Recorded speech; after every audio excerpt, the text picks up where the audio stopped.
Anzac Day brings together people and communities like ours today to share in a sense of pride, a sense of spirit, a sense of mateship, and a sense of respect in remembering the Anzac legend that has shaped our nation's identity. The landing at Gallipoli, the origin of this day, was no military triumph, yet it endures as a triumph of the spirit and left us all a powerful legacy. The World War I Australian and New Zealand soldiers landed on Gallipoli on the 25th of April 1915, meeting fierce resistance from the Turkish army. Pompey Elliott, a solicitor turned Anzac soldier in 1915, describes the scene. Picture to yourself a narrow line of trenches, 2 and sometimes 3 deep with bodies, mangled and torn beyond description by the bombs. Live among this for days. The British, French and Anzac forces struggled to gain a foothold on the Gallipoli Peninsula.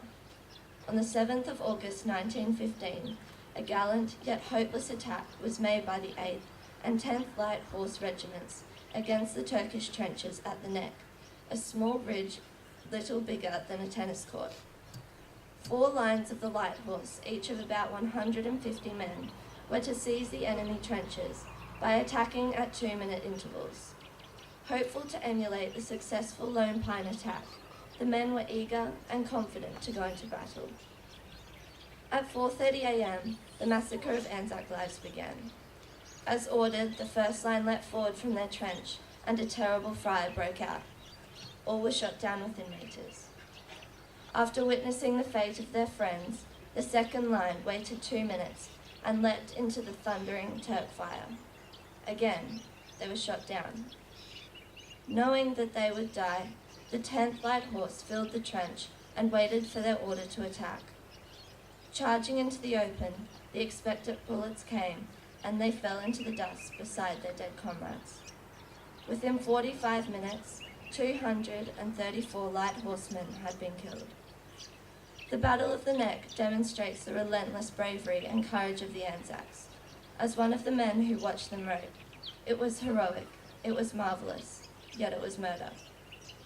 As history tells us, what had been planned as a brazen and decisive move by the Anzacs became a stalemate, and by the end of 1915, the Allied forces were evacuated from Gallipoli.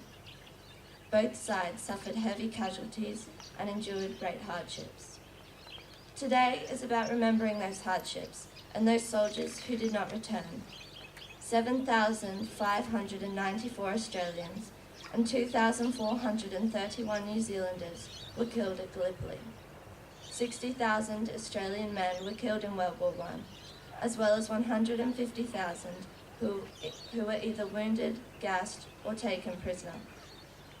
This morning we pause to remember ordinary people who did extraordinary things in the battlefields of war.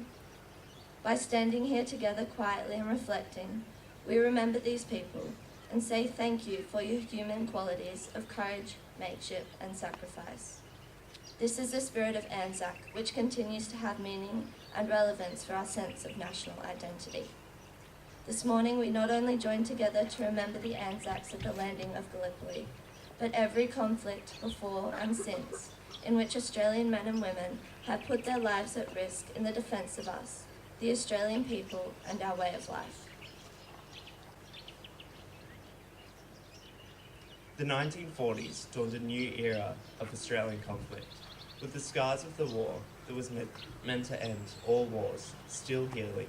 Today, we could not envisage the dread and horror that must have been in the minds of the soldiers conscribed to fight in the Second World War. Today, we pay our homage to 1 million men and women who had put their lives on the line to defend this nation and defend everything we cherish. The service that the soldiers from World War II have demonstrated with such a brave face continues to be a significant model in the lives of Australian men and women today. Whether it's courage in Afghanistan or mateship back in Australian shores, the values of the Anzacs have thrived and flourished and is now a permanent part of an Australian lifestyle. It's places just like this RSL that honours the passion of an Australian soldier and makes you value the authentic spirit of our nation. 27,000 men and women still lie buried underneath the earth in various countries and oceans, left memorials from World War II, eternally commemorating the love that they had for this country. You or I may not have known these soldiers, or the ones that made it out alive. We may not be able to remember their faces. However, we gather here at dawn today to remember what drove them, what they were passionate for, and most of all, we remember the legacy that they provided for us so we may build a future worth their sacrifice. If you were to visit the Kokoda track today, you would discover an eerie memory, rusted weapons that men used to fight with, and trenches dug out in the earth that men would find sanctum in. However, for our soldiers, it is not just a memory. It is a vivid nightmare, which they have burdened each day so our patriotic Australian culture may remain strong. It was all too real for them, an experience that no man or woman should have to suffer. Yet during the Second World War, soldiers did experience it, and their friends and family shared the hardship, each day filled with anguish and concern on the lives of their loved ones. But what makes it so worthwhile is that in the 21st century, we continue to exhibit what they had demonstrated on the front line every day of their service: courage, compassion, friendship, and of course, valuing every fleeting moment they had.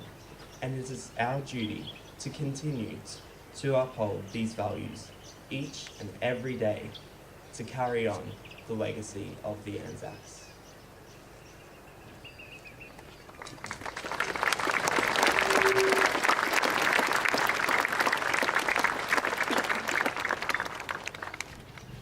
Aren't they fantastic? That's great.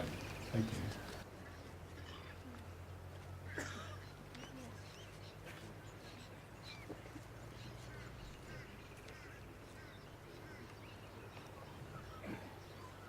Thank you, Grant. And thank you for everyone that made the read. I'd like to call up to the side Silent Rocks.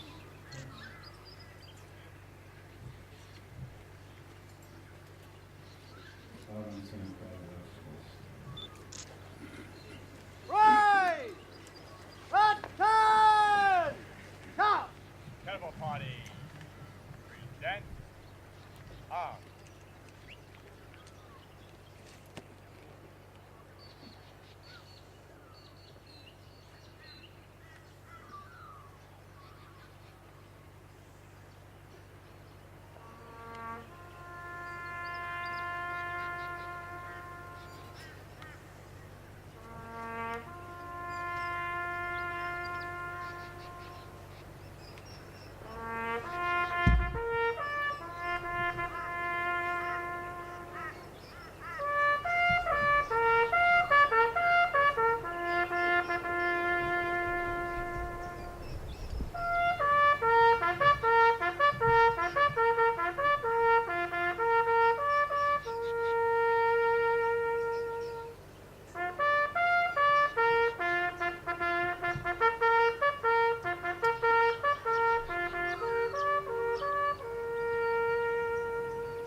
They shall grow not old, as we were left grow old. Age shall not weary them, nor the years condemn. At the going down of the sun, and in the morning, we will remember them. Catapult party. Go. Arm.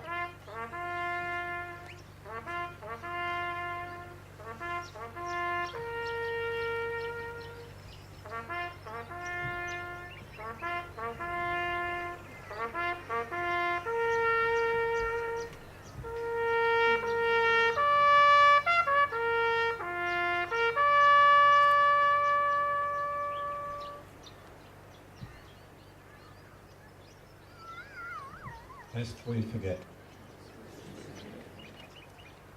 I'd like to welcome to the stage Miss Fiona Simpson, MP and Speaker of the House of Queensland Parliament, to sing Advance Australia First. In history's page, they tell